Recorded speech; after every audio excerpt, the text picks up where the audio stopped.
In 1973, 120 members of the same family sat down to dinner in Nashville. Their ancestor had died richer than the United States Treasury. Not one person at that table was a millionaire. Not one. Hold on to that image because everything in this video comes back to it, including the one piece of that fortune that did survive and the strange reason it did. The man was Cornelius Vanderbilt. When he died on January 4th, 1877, he left roughly $100 million.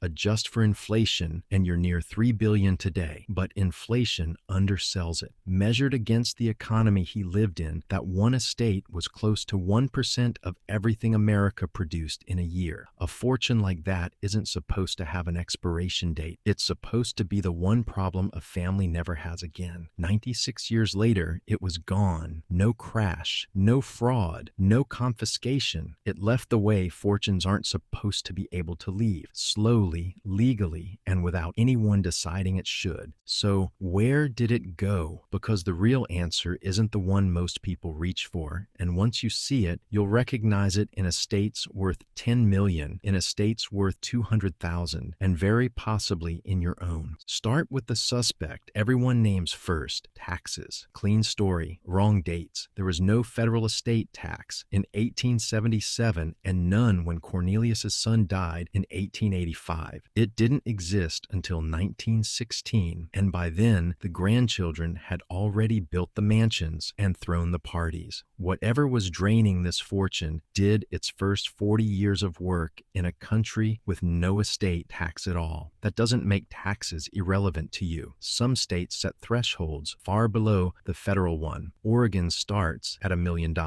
low enough that a paid-off house plus a retirement account can cross it. Worth a conversation with someone who knows your state, but that's a cost. It isn't the cause. So maybe the heirs were just bad with money. That's the second story everyone tells, and it's the one that falls apart hardest. Cornelius left about 95% of everything to one son, William Henry. In 8 years, William Henry nearly doubled it. This fortune wasn't lost by people who didn't understand returns. It was lost by people who understood them perfectly, which means the failure happened somewhere no one was looking. It happened on Fifth Avenue. The first Vanderbilt mansion went up there in 1883. Over the next decades, the family built 10 of them on that one street. By 1947, not one was standing. Then Marble House and the Breakers in Newport. Then Biltmore in North Carolina, 250 rooms, still the largest private home in America.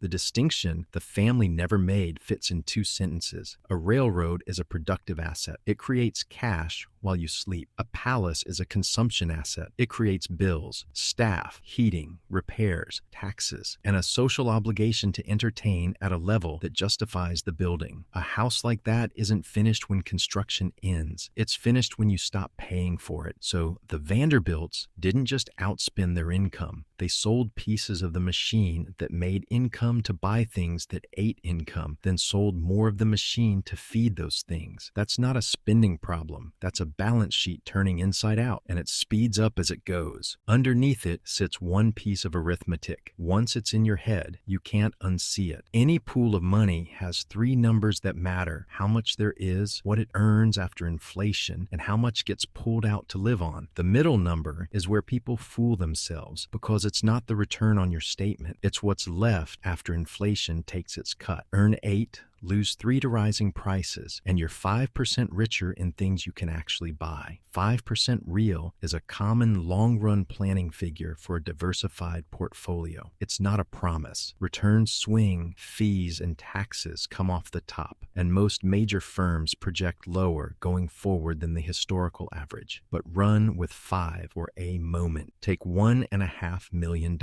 At 5% real, it throws off $75,000 a year. Spend exactly that, and the principal never shrinks. Your grandchildren inherit the same buying power you had forever. Now spend $90,000, 6%, 1 extra point. The money is gone in about 37 years. Spend $120, 8%, gone in about 20. Read those 2 words again: forever, 20. 3 percentage points is the entire distance between a fortune that outlives every descendant you'll ever have and one that dies before you do. And $1.5 million isn't a Vanderbilt number. It's a paid-off house, a solid 401k, and 40 years of showing up. The cruel part is how it feels from inside. Year 5, everything looks fine. Year 15, still fine. The balance has drifted, but there's real money there and everyone's used to the life. The collapse never feels gradual because the last third happens fast. Compounding runs in reverse just as hard as it runs forward. Every dollar pulled out stops earning, and that gap compounds against you until the math runs out of room. That's overspending alone. Now add the part nobody plans for, more than one heir. Imagine perfect discipline. A family earns 5%, spends 5%, never touches principal. Give each generation 3 children. The second generation holds a third each. The third, a ninth. The fourth, a 27th. $100 million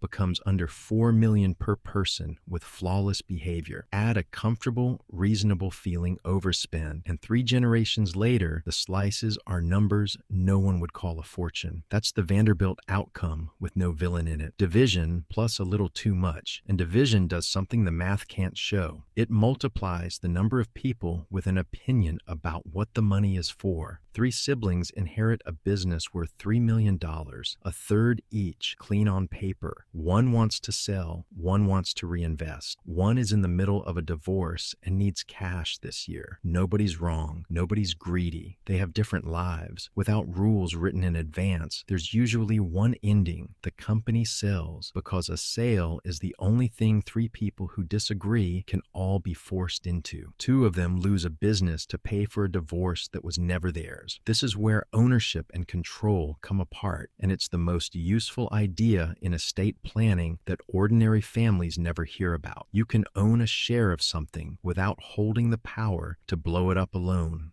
Run the same 3 siblings with 1 document added. Years earlier, when everyone was healthy and nobody needed anything, they signed an agreement setting a price and a process for buying out a share. So when the divorce comes, the sister doesn't force a sale. The company buys her third on terms nobody has to negotiate in the worst month of her life. Her brothers keep working. The business survives. That's a buy-sell agreement. A right of first refusal keeps her share from going to a stranger. Transfer restrictions keep it away from a creditor or an ex-spouse. None of it is off the shelf, and every family that does this does it with an attorney and a tax professional who know their state. Now look at what created the pressure, not a strategy disagreement. One person who needed cash and one asset it had to come from. That's the failure point families never see coming. The problem usually isn't wealth, it's access to wealth. People sell the farm, the building, the practice that took 30 years to build, not because it was a bad asset, but because someone needed money on a Tuesday and nothing else was liquid. Settling an estate has costs that come due in months, and nobody sells well on a deadline. That's what liquidity planning prevents. Cash held outside the business, life insurance structured to land in the right hands at the right moment. So, sustainable spending, productive assets, written rules, cash when it's needed. Is that enough?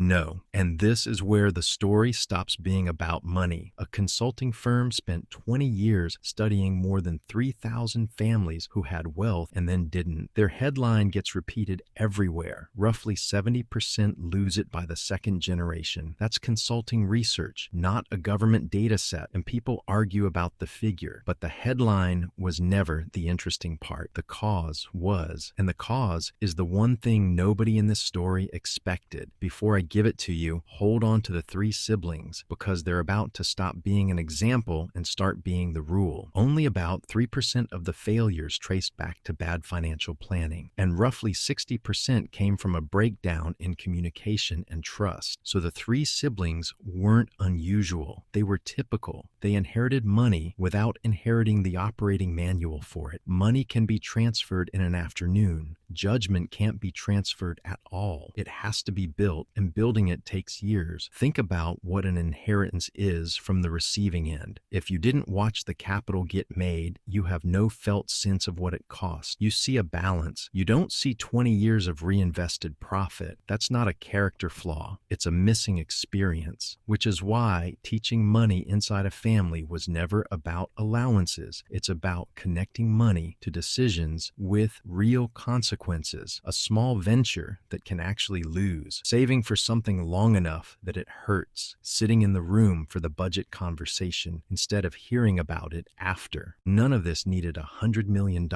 It needed two things: money earning less than it's asked to provide, and nobody required to notice. Those two conditions exist at every income level right now, including yours. And here's the uncomfortable part. Almost nobody asks these questions while they still can, not because the answers are hard, but because asking them means picturing the day you're not in the room. It's easier to just keep building. That's true for most families watching this, and it's the exact reason this story is worth 18 minutes of anyone's life. So take the zeros off. Picture a couple, Ed and Linda, 64 years old, paid off house worth $400,000, $600,000 across retirement and brokerage accounts, $1 million.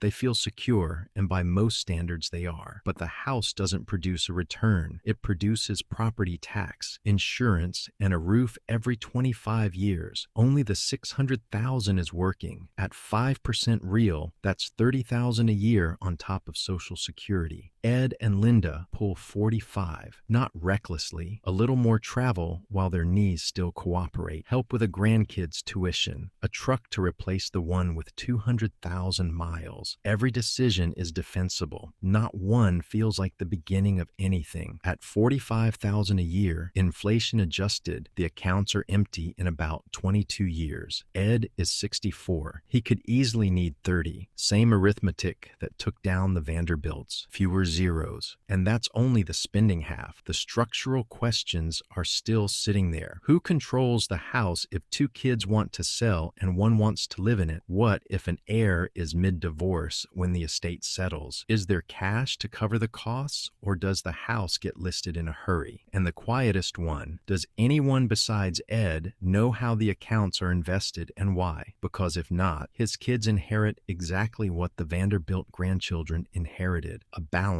and no idea what it's for. Which brings us back to the one piece that survived. Almost everything the Vanderbilts built is gone, demolished, sold, handed to preservation societies. One property is still in the family, and how that happened is the actual lesson. Biltmore opened to the public in 1930, in the middle of the Depression. It lost money for decades. When George Vanderbilt's grandson, William Cecil, took it over around 1960, it was bleeding roughly $250,000 a year. He didn't treat it as a monument. He treated it as a business that happened to be beautiful. A winery, hotels, restaurants, retail. Revenue passed $200 million by 2016, with well over 1 million visitors a year. Then, around 2003, the family did the half almost nobody does. They built a government for themselves. 3 siblings and a piece of paper, built for 5 generations instead of 1. The 5th is inside it now. So here's the answer to that dinner in Nashville. The fortune didn't vanish because of taxes, or a crash, or one reckless heir. It vanished because the family inherited money without inheriting a system. Spending was never bounded by what the assets produced. Productive capital became things that consumed. Ownership got divided with no rules about control. Cash needs forced sales at the worst moments. And every generation received capital without receiving the judgment to hold it. The one piece that survived is the one where someone rebuilt all of it. Not the biggest holding, not the most beautiful, the one with a system underneath. Building wealth is a performance. You can do it alone in one lifetime, on skill and effort and some luck. Keeping it is architecture. It has to hold when you're not in the room. Most of us spend our working lives on one question: can I build something? It's the wrong question to end on. The better one is whether what you build can outlast the person who built it. If this was useful, hit like and subscribe. And if there's a piece of your own family situation you're working through, leave it in the comments.